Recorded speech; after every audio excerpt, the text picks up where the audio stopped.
वालेकुम। चलें हम स्टार्ट करते हैं हमारा नेक्स्ट लेक्चर एसईओ के बारे में, लेक्चर नंबर 3। आज जो हम मेन इम्पोर्टेंट टॉपिक जिसके बारे में हम डिस्कस करने वाले हैं that one is top important algorithms of Google. आज हम डिस्कस करेंगे, यहाँ पे हेडिंग लगा लेते हैं टॉप।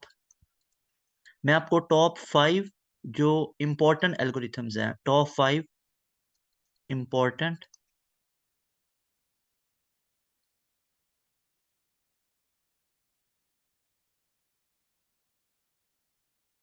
Algorithms of Google. हमारी तकरीबन ये इससे नेक्स्ट 1-2 और क्लासेस होंगी, उसके बाद हम अपना फर्स्ट जो प्रोजेक्ट है एसईओ के ऊपर वो स्टार्ट कर देंगे। अभी हमारी ये थ्योरी को स्टडी करना बहुत इंपॉर्टेंट है ताकि आपको सारी चीज़ें फुल क्लियर हो जाएँ कि आपने किस लेआउट के मुताबिक चलना है। अभी कीवर्ड्स के ऊपर कुछ आपको क्लासेस बतानी है, कुछ मतलब डिटेल में बतानी है। इसके अलावा हमारा जो फर्स्ट प्रोजेक्ट है उसको भी मैं आपको नेक्स्ट 2 क्लासेस के अंदर स्टार्ट करवा दूँगा। यानी जो कुछ हमने अभी तक पढ़ा है उसको मैं प्रैक्टिकली इम्प्लीमेंट करके आपको दिखा दूँगा ताकि और ज़्यादा चीज़ें आपके माइंड में आपको और ज़्यादा क्लियर हो जाएँ, क्लैरिटी आ जाए, ताकि प्रैक्टिकली जब चीज़ों को करेंगे तो ज़्यादा बेहतर पता चलेगा ना कि बेसिकली आपने एसईओ को परफ़ॉर्म कैसे करना होता है। तो आज जो हमारा टॉपिक है that one is top 5 important algorithms of Google. अब यहाँ पे मैं आपको ज़रा रिकॉल एक क्विक रिवीजन दे देता हूँ कि अभी तक आप लोगों को क्या-क्या चीज़ें मैंने बताई हुई हैं। यहाँ तक आप लोगों को इस चीज़ के बारे में फुल क्लियर हो चुका हुआ है कि हमारे पास कोई भी अगर हम कोई सर्च करते हैं ना, तो हमारे पास बेसिकली गूगल के ऊपर ना यहाँ पे लिख लेते हैं कि इस पूरे गूगल के ऊपर सारा डेटा कंबाइन पड़ा होता है, सारी वेबसाइट पड़ी हुई हैं। अभी हम स्पेसिफिकली किसी एक चीज़ की बात नहीं कर रहे, तो इस गूगल के सर्वर के ऊपर सारी चीज़ें हमारी पड़ी हुई हैं, वेबसाइट पड़ी हुई हैं, एजुकेशन के रिलेटेड है, एंटरटेनमेंट के रिलेटेड है, हमारे लिटरेचर के रिलेटेड है। फॉर एग्ज़ाम्पल हर एक जो फ़ील्ड है उसके रिलेटेड हमारे गूगल के ऊपर सारी वेबसाइट पड़ी हुई हैं। अब हम कोई रेलेवेंट सर्च करते हैं ना, तो तब ये सारा प्रोसेस नहीं होता, ये ऑलरेडी प्रोसेस हो चुका हुआ है। कौन-सा प्रोसेस है? आपको मैं बता रहा हूँ कि इस गूगल की सारी डिफरेंट वेबसाइट्स यहाँ पे सारी बेसिकली क्या पड़ी हुई हैं? ऑल वेबसाइट डेटा, यानी ऑल वेबसाइट्स डेटा यहाँ पे सिक्योर हुआ पड़ा है। तो ये सारा वेबसाइट का जो डेटा होता है, ये बेसिकली एक क्रोलर होता है हमारे पास, या इसको आप स्पाइडर कह सकते हैं, क्रोलर या स्पाइडर। और ये गूगल का ही क्रोलर या स्पाइडर होता है। ये इस सारे को बेसिकली रीड आउट करता है, ये क्रोलर या स्पाइडर करेगा क्या? ये इस सारे को रीड आउट करेगा और रीड आउट करने के बाद इसको लोकल सर्वर के ऊपर अपलोड कर देगा। यहाँ पे बेसिकली होगा लोकल सर्वर। तो ये लोकल सर्वर पे अपलोड हो गया। अब जब ये लोकल सर्वर पे सारा डेटा अपलोड हो जाता है ना, अब इसके अंदर आपकी एसईओ मैटर कर रही होती है कि आपने अपना डेटा, अपना कंटेंट, अपनी वेबसाइट किस तरह बनाई हुई है कि क्रोलर उसको ये स्पाइडर रीड भी कर रहा है या नहीं। अब डेफिनिटली यहाँ पे भी मिस्टेक्स हैं। अगर आप ब्लैक हैट एसईओ को यूज़ कर रहे हैं, जो प्रीवियस लेक्चर में हमने पढ़ा था कि उसमें तो आपका क्रोलर या स्पाइडर, जो गूगल का क्रोलर या स्पाइडर है, वो तो आपका डेटा रीड आउट ही नहीं करेगा। लोकल सर्वर पे नहीं आएगा तो रैंकिंग पे कैसे आएगा? तो इसलिए ये सारी चीज़ों को फुलफिल करना पड़ेगा। ये स्टडी थ्योरी सारी मैंने आपको पढ़ा दी हुई है। प्रैक्टिकली इसको 1-2 लेक्चर्स के अंदर नेक्स्ट हम स्टार्ट कर देंगे। तो ये पहले चीज़ें लेकिन पढ़ना ज़रूरी है। तो यहाँ पे जब लोकल सर्वर पे आ जाता है, उसके बाद इंडेक्सिंग होती है और ये बेसिकली इंडेक्सर ही होते हैं। यहाँ पे मैं लिख देता हूँ। फिर इस सारे डेटे की क्या हो जाती है, ये सारा जो डेटा है, इसकी इंडेक्सिंग हो जाती है, यानी कैटेगराइज़ेशन हो जाती है। कैटेगरीज़ बन जाती हैं। यानी कि इसको आप कह सकते हैं कि इंडेक्सिंग। अब ये इंडेक्सिंग बेसिकली करते कौन है? इंडेक्सर करते हैं और ये गूगल के ही इंडेक्सर्स होते हैं, याद रखिएगा। अब जब ये कैटेगराइज़ेशन इंडेक्सिंग हो जाती है, इसके बाद रैंकिंग आ जाती है, या आप कह लें कि रेलेवेंट सर्चेज़ आ जाती हैं, रेलेवेंट सर्च। अब रेलेवेंट सर्च के बाद आपकी रैंकिंग आ जाती है। अब ये सारी बेसिकली चीज़ें जो इन्वॉल्व हो रही होती हैं जब भी हम कोई एक रैंडम सर्च करते हैं। फॉर एग्ज़ाम्पल हमने सर्च किया रेड ड्रेसेस के बारे में। अब जब हमने रेड ड्रेसेस सर्च किया ना, तो ऐसा नहीं है कि गूगल का क्रोलर जाएगा, गूगल की सारी वेबसाइट्स को रीड आउट करेगा कि ये एंटरटेनमेंट की है, ये लिटरेचर की है, ये व्लॉग्स के बारे में है, ये म्यूज़िक के बारे में है, ये नाच के बारे में है, ये सारी चीज़ों को ऐसे वो नहीं करेगा। उसने ऑलरेडी जो क्रोलर या स्पाइडर, उसने ऑलरेडी सारी वेबसाइट्स को रीड आउट किया हुआ है और लोकल सर्वर पे अपलोड किया हुआ है। लोकल सर्वर से फिर इंडेक्सर ने उसकी इंडेक्सिंग भी की हुई है कि फॉर एग्ज़ाम्पल म्यूज़िक का यहाँ पर हम सारा प्लेस करेंगे, व्लॉग्स के रिलेटेड हम यहाँ पे प्लेस करेंगे। जस्ट एक एग्जांपल दे रहा हूँ। फन के रिलेटेड जितना वो यहाँ पे करेंगे, किड ज़ोन जो है वो सारा हम यहाँ पे कर लेंगे। इसके अलावा आपकी एजुकेशन को हम यहाँ पे कर लेंगे एंड सो ऑन। सारी कैटेगराइज़ेशन उसने ऑलरेडी कर रखी हुई है। तो अब ये सारी चीज़ें हुई पड़ी हैं। जब हमने रेलेवेंट सर्च किया ना, like we have search for red dresses, तो कैटेगराइज़ेशन ये हुई पड़ी है सारी। और उसके बाद रेलेवेंट सर्चेज़, अब यहाँ पे अब मैटर करेगा कि जो हमने रेलेवेंट सर्च की ना, तो गूगल का जो सर्वर होता है ना, जो उसका एल्गोरिथम होता है बेसिकली, वो इस सारी चीज़ को देखता है कि उसने सर्च क्या किया हुआ है, फिर इस सारी इंडेक्सिंग के अंदर से वो देख रहा होता है कि इसकी एसईओ बेटर हुई हुई है या अच्छी हुई हुई है। उसको फिर आपके सामने इधर वो पेश कर देता है। जो आपने रेलेवेंट सर्च की होगी ना, वो आपको इधर शो कर देगा कि ये आपने वेबसाइट से आपने ये चीज़ सर्च की हुई है और इसका कंटेंट ये है। इस तरह आपके सामने एक वेबसाइट आ जाती है। अब बेसिकली मैं आपको अब इसमें एसईओ का रोल पहले बता दूँ, देन हम टॉप 5 एल्गोरिथम की तरफ चलते हैं। अब ये एसईओ ही तो है कि आपने वेबसाइट एक बना ली और क्रोलर और स्पाइडर उसको रीड भी करेगा। अब ये एसईओ ही है कि आप क्रोलर की नज़रों में आएँगे। क्रोलर या स्पाइडर उसको रीड करेगा। ये गूगल का स्पाइडर या क्रोलर है जो आपकी सारी वेबसाइट को रीड करेगा। पहला फ्लॉ, अगर एसईओ अच्छी नहीं है तो जो गूगल की वेबसाइट के ऊपर है क्रोलर स्पाइडर, ये उसको रीड आउट नहीं करेगा। लोकल सर्वर पे ही नहीं आएँगे तो आप रैंकिंग पे कैसे आएँगे? तो यहाँ पे बेटर एसईओ होगी तो क्रोलर इसको रीड आउट भी करेगा और लोकल सर्वर पे अपलोड कर देगा। सेकंड देखिए, आप लोकल सर्वर पे तो आपकी वेबसाइट आई पड़ी है, लेकिन आपकी एसईओ ही अच्छी नहीं है, तो आपकी कैटेगराइज़ेशन अच्छी नहीं बन सकेगी। ये इंडेक्सर, ये आपने खुद इंडेक्सिंग नहीं करनी होती गूगल को जाके। हम गूगल के एल्गोरिथम को तो चेंज नहीं कर सकते हैं। हमें अपनी वेबसाइट को ऐसे पेश करना होता है और वो कैसे करना है, ये प्रैक्टिकली भी मैं आपको करके बताऊँगा इंशाल्लाह। तो अब यहाँ पे इंडेक्सिंग आपकी, अगर आपकी जो वेबसाइट है उसपे आपने एसईओ अच्छी नहीं की हुई है, अब उसके अंदर भी टेक्निकल एसईओ आ जाती है, ऑन पेज है, ऑफ पेज है। वो अगर आपने बेटर नहीं की हुई, तो इंडेक्सर को मुश्किल होगी रीड आउट करते हुए, इंडेक्सिंग करते हुए, कैटेगराइज़ेशन करते हुए। लेकिन अगर आपने उसका प्रॉपर लेआउट सेट किया हुआ है, तो आपकी इंडेक्सिंग भी अच्छी हो जाएगी।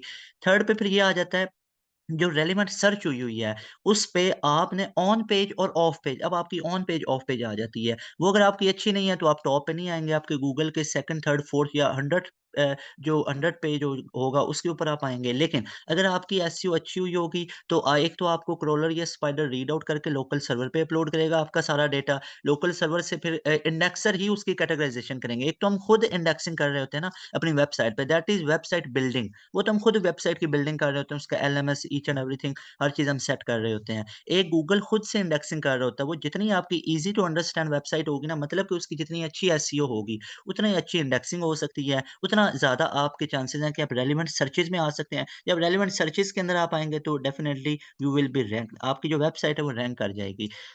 अब यहाँ पे जो हमारा आज का टॉपिक है ना, वो है, ये मैंने आपको क्विक रिवीजन दे दिया जो हमने प्रीवियस पढ़ा हुआ था, कि टॉप 5 इम्पोर्टेंट एल्गोरिथम अब गूगल के कौन-कौन से हैं। गूगल ने ना अपने एल्गोरिथम को टाइम के लिहाज से चेंज किया है। अब बेसिकली ये सारी चीज़ें डिपेंड कर रही होती हैं यूज़र्स के ऊपर। तो यहाँ पे हम स्टडी जो कर रहे हैं ना, टॉप 5 एल्गोरिथम, मैं अपने मुताबिक इसको टॉप 5 कह रहा हूँ, इसको आप ज़्यादा भी कर सकते हैं, लेकिन अब उनको सारा स्टडी करना इम्पोर्टेंट नहीं है कि मैं आपको उसकी प्रीवियस अब हिस्ट्री बताने लग जाऊँ। हाँ, उसका एक बेसिक हद तक आपको बता दूँगा, लेकिन हमारे लिए जो चीज़ें जानना ज़रूरी है, डायरेक्ट उसकी हम बात करेंगे। तो यहाँ पर आप देखिएगा, जो टॉप 5 एल्गोरिथम के अंदर आ जाता है। अब पहले हम देख लेते हैं कि ये जो वर्ड एल्गोरिथम है, इसका मतलब क्या होता है बेसिकली।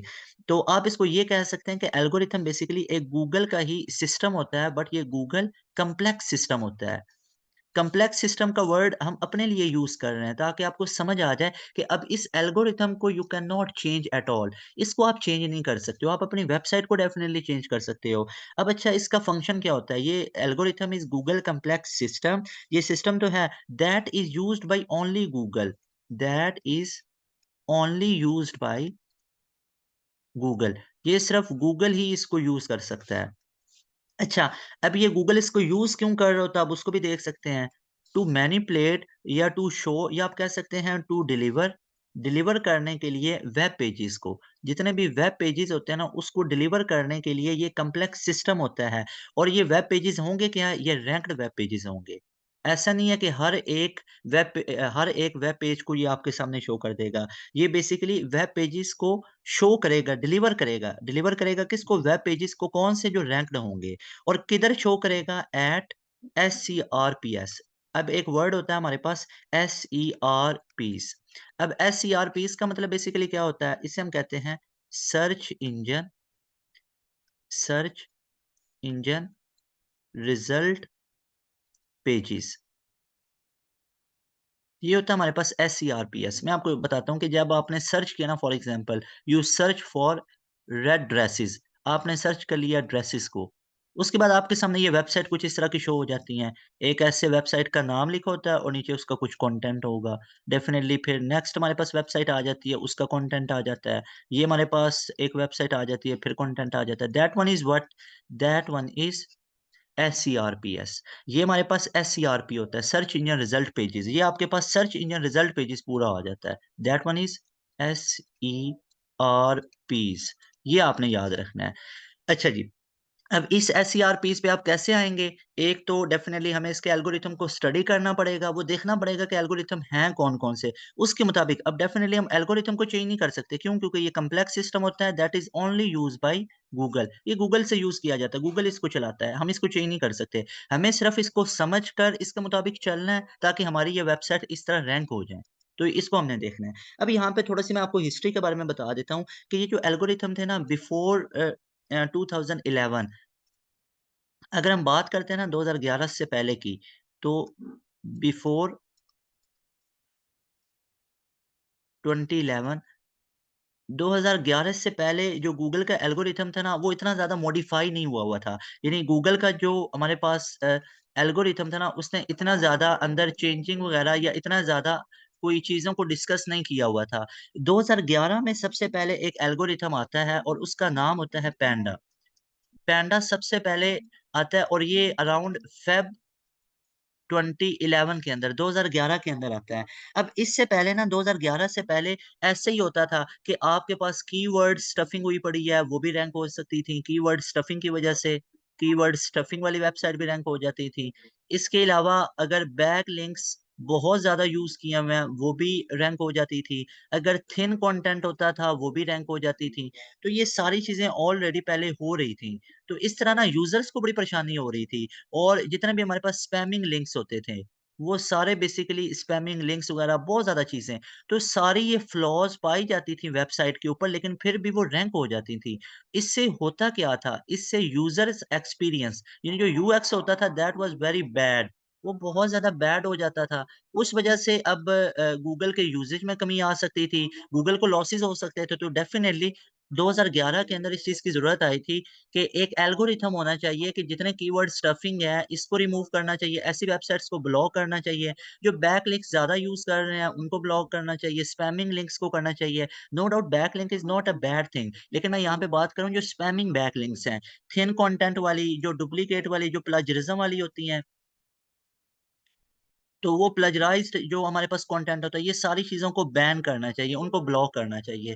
तो ये जो सारी चीज़ें लेकर आया था ना, ये गूगल फर्स्ट टाइम 2011 में लेके आया था with a algorithm named as Panda. अब इसके अंदर बेसिकली हमारे पास क्या-क्या चीज़ें देखी गई थी कि जितने भी हमारे पास कंटेंट के रिलेटेड चीज़ें आ जाती थी ना, यानी कि कंटेंट के रिलेटेड, अब गूगल ने क्या कहा कि जितना भी थिन कंटेंट होगा उसको मैं बैन करूँगा। ये कंटेंट बेस्ड था बेसिकली। कंटेंट बेस्ड का मतलब क्या होता है कि इस एल्गोरिथम ने सबसे पहले ये बताया था कि only those websites can be ranked, सिर्फ़ वो रैंक्ड हो सकती हैं with high quality high quality content. सिर्फ़ जो हाई क्वालिटी कंटेंट वाली हैं वो कर सकती हैं। इसके अलावा कौन-कौन सी नहीं कर सकती हैं? जिनका थिन कंटेंट होगा, थिन कंटेंट वाली नहीं कर सकती हैं।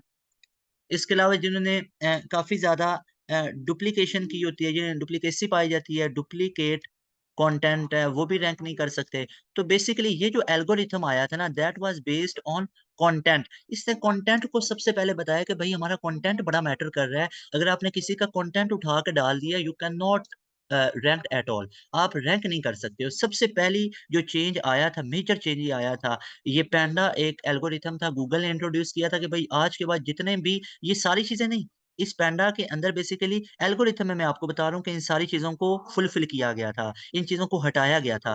कौन-सी वेबसाइट रैंक करेंगी आज के बाद? यानी अब हम 2011 में चले जाते हैं। 2011 में गूगल ने कह दिया कि भई आज के बाद वो वेबसाइट रैंक करेंगी जिनका अपना कंटेंट होगा। अब इसमें हम इसको रिज़ॉल्व कैसे कर सकते हैं? तो यहाँ पे देखिएगा, इसमें हम सिर्फ़ ऐसे रिज़ॉल्व कर सकते हैं कि ओन कंटेंट हो और हाई क्वालिटी कंटेंट हो।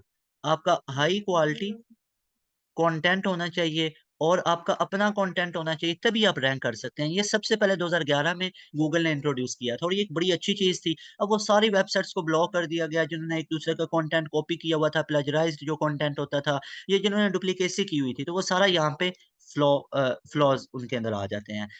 नेक्स्ट हमारे पास जो गूगल का सेकंड इम्पोर्टेंट एल्गोरिथम आया था, that was in 2012 and that was penguin. Penguin, penguin. ये बेसिकली एनिमल के नेम पर है और ये आया था 2012 के अंदर, 2012 के अंदर आया था। और ये बेसिकली जो हमारे पास आया था ना, ये बेस्ड था, यहाँ पे मैं लिख देता हूँ, दैट वाज़ बेस्ड ऑन का मतलब ये कह लें कि इसका प्राइमरी जो फ़ोकस था वो था बैकलिंक्स के ऊपर। अब बैकलिंक्स पता क्या होते हैं? जो कि हम ऑफ पेज एसईओ के अंदर कर रहे होते हैं। ऑन पेज एसईओ में तो हम अपनी वेबसाइट के ऊपर चेंजिंग कर रहे होते हैं ना। ऑफ पेज होता है जो हम दूसरी वेबसाइट या सोशल अकाउंट के ऊपर कर रहे होते हैं। यहाँ पे मैं मेंशन कर देता हूँ। बैकलिंक्स बेसिकली किसमें आ जाते हैं? ऑफ पेज एसईओ के अंदर। ये ऑफ पेज एसईओ के अंदर आ जाते हैं या जो हम अदर सोशल अकाउंट पे कर रहे होते हैं, अदर सोशल अकाउंट्स पे, उस पे हम कर रहे होते हैं ना, तो दैट वन इज़ बैकलिंक्स। अच्छा जी, अब बैकलिंक्स में हमने क्या चीज़ें देखी कि अगर तो जो भी वेबसाइट थी, उन्होंने डुप्लिकेट प्लेजराइज़्ड बैकलिंक्स यूज़ किए हुए थे या लो बैकलिंक्स वो बैन हो गई थी। अब मैं आपको बता देता हूँ कि 2012 में पेंगुइन आया, तो ये बेस किस पे था? बैकलिंक्स के ऊपर। यानी इसके मेन जो इसकी स्टडी थी ना, जो इसका कंसर्न था ना, वो बैकलिंक के ऊपर था कि भाई जिन्होंने लो बैकलिंक्स किए हुए हैं, वो आज के बाद नहीं चलेंगी, वो रैंक नहीं होंगी। जिन्होंने लो अथॉरिटी लो अथॉरिटी डोमेन के ऊपर अपने लिंक्स जनरेट किए हुए हैं, लो अथॉरिटी डोमेन के ऊपर लिंक्स जनरेट किए हुए हैं, तो वो भी आज के बाद बैन हो जाएँगी। और जिन्होंने maximum a lot of backlinks कर लिए थे और वो हुए भी किस पे थे? वो लो अथॉरिटी डोमेन के ऊपर थे, वो भी आज के बाद बैन हो जाएँगे। तो यहाँ पे लिख देते हैं लो अथॉरिटी डोमेन के ऊपर।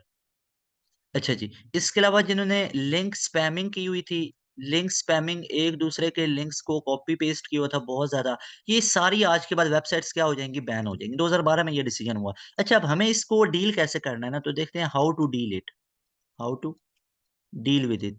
जैसे मैंने आपको प्रीवियस का बताया था ना, ये आप देखिएगा।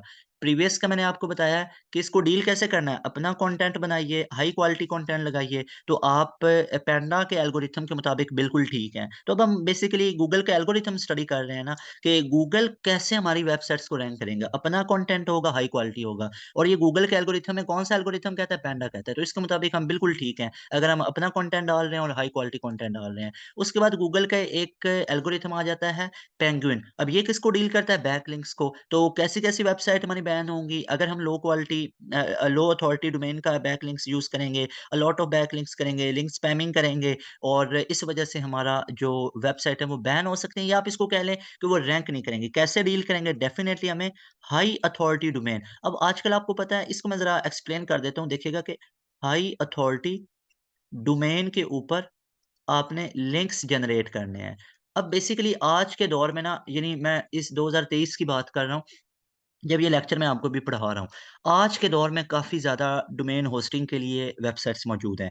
तो हम क्या करते हैं कि ज़रा लो बजट के ऊपर, no doubt low budget is not a bad thing, लेकिन हमें कम से कम ये देखना चाहिए कि ये लो अथॉरिटी डोमेन होस्टिंग वगैरह तो नहीं है, जो डोमेन होस्टिंग प्रोवाइड कर रहे हैं। तो उधर जाके हम अपने लिंक जनरेट करेंगे, क्या पता वो ऑलरेडी गूगल की हिट लिस्ट पे आया पड़ा है। उसने ऑलरेडी कुछ ऐसी ब्लैक हैट एसईओ की हुई है। ब्लैक हैट एसईओ के बाद वो ऑलरेडी गूगल की ग्रे लिस्ट के अंदर आया हुआ है। कभी भी वो ब्लैक पड़ सकता है, बैन हो सकता है और उधर ही जाके आपने अपने लिंक्स जनरेट कर लिए, यानी आपने अपनी वेबसाइट का बता दिया। फॉर एग्ज़ाम्पल आपको एक रैंडम सी वेबसाइट आप बता देते हैं abc.org, तो ये आपने अगर कोई वेबसाइट अपनी जनरेट की हुई है, आपने डोमेन होस्टिंग कहीं से ली हुई है, तो आप ये हमारे पास लो अथॉरिटी जो डोमेन प्रोवाइडर है, इसके ऊपर जाके आपने ये अपनी डोमेन ले लिया है और उसके ऊपर जाके आपने लिंक्स जनरेट किए हैं। यानी इस पूरी डोमेन प्रोवाइडर के ऊपर आपने अपना लिंक जनरेट कर दिया कि ये मेरी वेबसाइट का लिंक है और ऑलरेडी वो वाली जो डोमेन थी ना, वो गूगल की हिट लिस्ट पे है। तो डेफिनिटली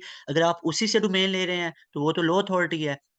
इससे आपकी वेबसाइट पे खदशा है कि वो बैन हो सकती है। इसलिए क्या करें, आप high authority domain link generate करेंगे। High authority domain link generate करने के लिए पहले आपको खुद को हाई अथॉरिटी डोमेन सेलेक्ट करना पड़ेगी। ऐसी वेबसाइट से डोमेन होस्टिंग लेना पड़ेगी जो रैंक्ड है ऑलरेडी, जिनका एक नाम अच्छा है। नाम ही अच्छा नहीं है, उनको आप पूरा स्टडी करेंगे। उसके भी तरीके बताऊँगा कैसे आपने वेबसाइट की डोमेन होस्टिंग लेनी है। ये तो प्रीवियस एंड पे जाके हमारा होगा ना, लास्ट पे जाके हम ये स्टडीज़ चीज़ें करेंगे कि डोमेन होस्टिंग किन से लें। इसके अलावा जब आपने डोमेन होस्टिंग ले ली, देन आपने उसके ऊपर लिंक जनरेट करने हैं। और इसके अलावा जो सोशल प्लेटफ़ॉर्म्स हैं, जो सोशल प्लेटफ़ॉर्म्स हैं, जो ऑथेंटिक हैं। अब आपको पता है कई ऐसे होते हैं जो एक कंट्री के दूसरे में बैन होते हैं। वह उधर सोशल प्लेटफ़ॉर्म पे आप अपने लिंक्स जनरेट ना करें। जैसे फ़ेसबुक है, इंस्टाग्राम है, रैंडम एग्ज़ाम्पल दे रहा हूँ। व्हाट्सऐप पे आने वाले दौर में वो भी प्रमोशन शुरू कर देगा, बल्कि उसने ऑलरेडी कर रखी है प्रमोशन। तो इनके ऊपर अपने सोशल अकाउंट्स पे जनरेट कीजिए लिंक्स। इस पे जाके आप ऑफ पेज एसईओ कीजिए, ये ज़्यादा बेटर है एज़ कम्पेयर टू अब आप किसी ऐसे सोशल प्लेटफ़ॉर्म पे करते हैं जो आपके कंट्री में बैन है। तो इससे क्या होगा कि आपकी वेबसाइट रैंक नहीं होगी और ये कौन-सा एल्गोरिथम कह रहा है, ये पेंगुइन एल्गोरिथम कहता है कि गूगल का पेंगुइन एल्गोरिथम कहता है कि आप हाई अथॉरिटी डोमेन से डोमेन परचेज़ कीजिए और सोशल अकाउंट भी उन पे कीजिए जो रैंक्ड हैं या जो ऑथेंटिक हैं। इसके बाद हमारे पास जो नेक्स्ट आ जाता है ना, ये पेंगुइन आया था, पैंडा भी इसको हमने स्टडी कर लिया था। फिर 2013 के अंदर एक नेक्स्ट थर्ड एल्गोरिथम गूगल का इंट्रोड्यूस हुआ था, हमिंग बर्ड। ये हमिंग बर्ड 2013 के अंदर इंट्रोड्यूस हुआ था और बेसिकली ये जो प्रीवियस हमने पढ़ा है ना पेंगुइन, ये 2016 तक वैलिड रहा था। 2015-16 तक बिल्कुल वैलिड तो अब भी है, वो बात नहीं है, लेकिन इसका यूसेज सॉरी इसका आप ऐसे कह लें कि इसका प्रॉपर जो यूज़ आया था ना वो 2015-16 में आया था पेंगुइन का। लेकिन इंट्रोड्यूस ये 2012 में था। अच्छा एक चीज़ मैं आपको बता दूँ वैलिड होने का मतलब मेरा ये नहीं था कि अभी ये वैलिड नहीं है, ये सारे एल्गोरिथम वैलिड हैं। We are studying about top 5 important algorithms of Google. उसमें पैंडा पढ़ा, पेंगुइन पढ़ा, अभी हम हमिंग बर्ड को पढ़ रहे हैं। अब हमिंग बर्ड जो है इसको हम स्टडी कर लेते हैं। अब ये सारे जो एल्गोरिथम है ये अभी तक वैलिड है और इन्हीं को हमें स्टडी करना है। ये मैं आपको करवा रहा हूँ कि हमिंग बर्ड क्या कहता है एल्गोरिथम, इसको स्टडी करते हैं। उसके मुताबिक चलते हैं। ये क्या कहता है कि क्या ना करो और ये क्या कहता है कि ऐसे करो। अगर इसकी बातें जो ये कह रहा है ना कि ये नहीं करनी है, अगर वो करेंगे तो ये बैन कर देगा वेबसाइट और जो ये कह रहा है ना कि ये वाली चीज़ें आप करें, तो उस तरह करेंगे तो आपकी डेफ़िनिटली वेबसाइट क्या हो जाएगी, रैंक हो जाएगी। अब इसका जो प्राइमरी बेस था ना, ये बेस था कीवर्ड स्टफिंग के ऊपर बेसिकली। कीवर्ड इसको मिला के लिख लेते हैं, ये था कीवर्ड स्टफिंग के ऊपर। अब कीवर्ड स्टफिंग का मतलब कि पहले ऐसे बहुत होता था कि कीवर्ड स्टफिंग मतलब डुप्लीकेसी बहुत ज़्यादा थी। अब डुप्लीकेसी में यहाँ पे मैं आपको ये नहीं कह रहा कि अ, यहाँ पे डुप्लीकेट कंटेंट मैं यहाँ पे डुप्लीकेट कंटेंट की सिर्फ बात ही नहीं कर रहा, यहाँ पे मैं स्पेसिफिकली कीवर्ड्स की बात कर रहा हूँ। स्पेसिफिकली जो कीवर्ड्स होते थे ना, मैं उनकी बात कर रहा हूँ, मैं पूरे कंटेंट की बात नहीं कर रहा। यानी कि नॉट एंटायर कंटेंट, ये पूरे कंटेंट की बात नहीं कर रहा था, उसको पैंडा एल्गोरिथम डील करता है। नॉट एंटायर कंटेंट किसकी बट ओनली कीवर्ड्स, ये सिर्फ़ कीवर्ड्स के ऊपर बेस्ड था और कौन से कीवर्ड पे जो कीवर्ड स्टफिंग हम करते हैं। इसने कीवर्ड्स को देखा कि बाज़ दफ़ा एक वेबसाइट ने दूसरे के कीवर्ड चोरी किए होते हैं। अब फॉर एग्ज़ाम्पल मैं आपको एक एग्ज़ाम्पल बता रहा हूँ जस्ट आपको पता है कि अब इंस्टाग्राम, फ़ेसबुक वगैरह काफ़ी रैंक हुए पड़े हैं। अब हर बंदा अब नो डाउट ये तो एक बहुत यूनिवर्सल से सोशल अकाउंट है। मैं एक एग्ज़ाम्पल दे रहा हूँ, मैं किसी को यहाँ पे मेंशन नहीं कर रहा कि एक वेबसाइट ऑलरेडी रैंक हुई पड़ी है। आप उसके कीवर्ड्स को as it is copy paste किए जा रहे हो। एक हद तक करना, ये बैकलिंक्स करना, ये तो white hat SEO that is too much authentic और इससे आपकी वेबसाइट रैंक भी करती है। लेकिन आपने इतना ज़्यादा कीवर्ड स्टफिंग कर दी, कीवर्ड का इतना स्टफ़ इकट्ठा कर दिया, इससे आपकी वेबसाइट रैंक नहीं होगी बल्कि बैन होने का खदशा है। इसलिए आपने अगेन एंड अगेन कीवर्ड्स को यूज़ नहीं करना। Again and again keyword use करेंगे तो क्या होगा? बैन होगी। तो ये मैं जो रेड से लिख रहा हूँ इसका मतलब है अगर कीवर्ड स्टफिंग करेंगे तो बैन हो जाएगी। Again and again keyword use करेंगे बैन हो जाएगी और अगर आप कीवर्ड स्टफिंग करेंगे इससे भी बैन हो जाएँगे क्योंकि ये एल्गोरिथम जो हमिंग बर्ड है ये डील इसी को करता है। अब हाउ टू डील इट? अब इसको हमें डील कैसे करना है ये देखिएगा। How to deal it. अब इसको हमें डील कैसे करना है, ये इम्पोर्टेंट है।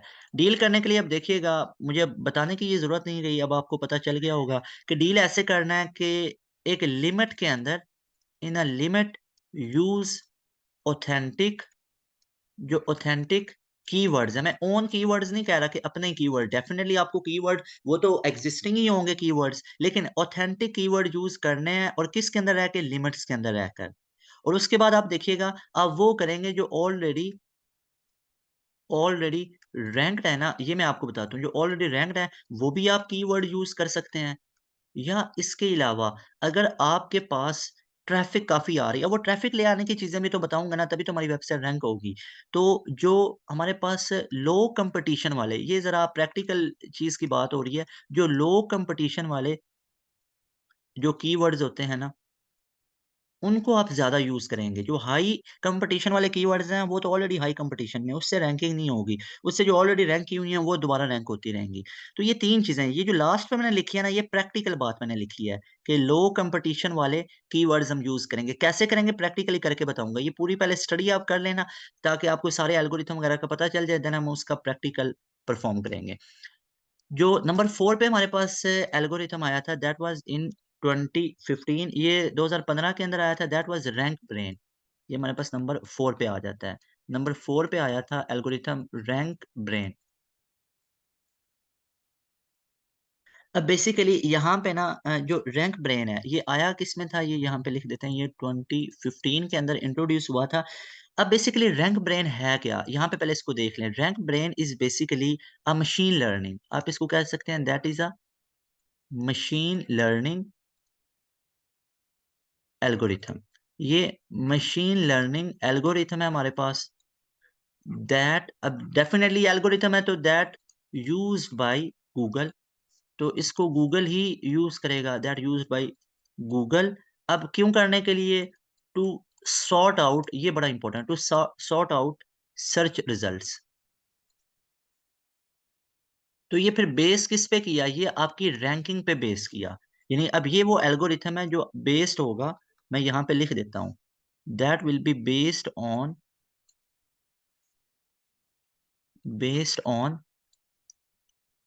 Ranking of relevant searches. ये रेलेवेंट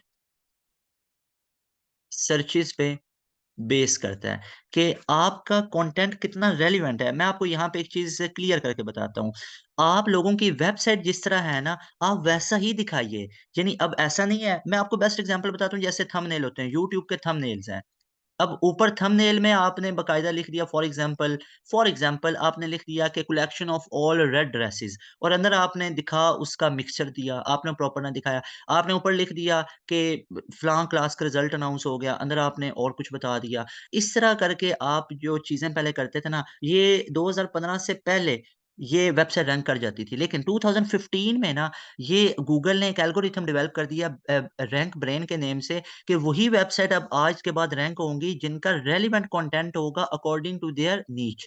जो उन्होंने नीच सेट की हुई है, उसके अकॉर्डिंग उनका कंटेंट होना चाहिए। तो मैं यहाँ पे लिख देता हूँ, कंटेंट अकॉर्डिंग टू टाइटल, यानी वेबसाइट टाइटल या टैग्स या जो नीश सेट की हुई है, उसके अकॉर्डिंग आपका कंटेंट होना चाहिए। अब इससे अच्छा ये गूगल को कैसे पता चला? इससे ना डेफिनिटली हो क्या रहा था? What was happening? इससे आपका यूएक्स बहुत बुरा हो रहा था, यानी user experience was too bad. अब डेफिनिटली गूगल ये चाहता है कि उसके जो यूज़र्स हैं वो काफ़ी मतलब फ़ील वो करें कि उनको रेलेवेंट चीज़ें मिल रही हैं और उनको अच्छा फ़ील हो। तो इससे पता क्या हो रहा है? एक बैड इंप्रेशन पड़ रहा था।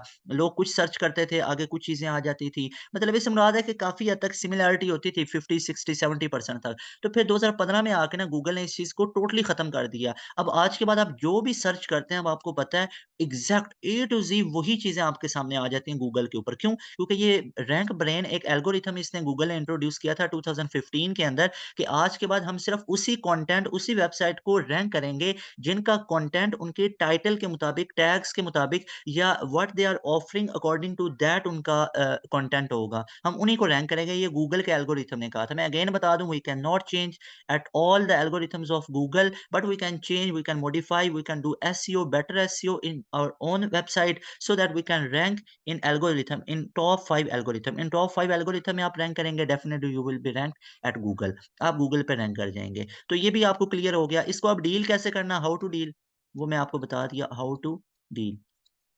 क्या बताएँ? वही चीज़ें बताएँ, मेंशन कंटेंट या अपलोड कंटेंट, सारा वही कंटेंट अपलोड करें according to your niche, according to your website, website जो वेबसाइट टाइटल है उसी को हाँ, अगर एजुकेशन के रिलेटेड है, उसमें आपने इंट्रोड्यूस करवा दिया ड्रेसेस को, उसमें आपने फन को कर दिया, तो वो ज़रा ना एक अच्छा नहीं समझा जाएगा। ऐसी वेबसाइट्स नहीं होंगी। बाज़ लोगों का मानना होता है एक ही वेबसाइट है, सारी चीज़ें अपलोड कर देंगे। हाँ, कैटेगरी अब आपकी एजुकेशन की है, तो एजुकेशन में रही है। डिजिटल स्किल्स है, मैट्रिक है, इंटर है, आपके एंट्रेंस टेस्ट है, वो सारी चीज़ें आप कर सकते हैं।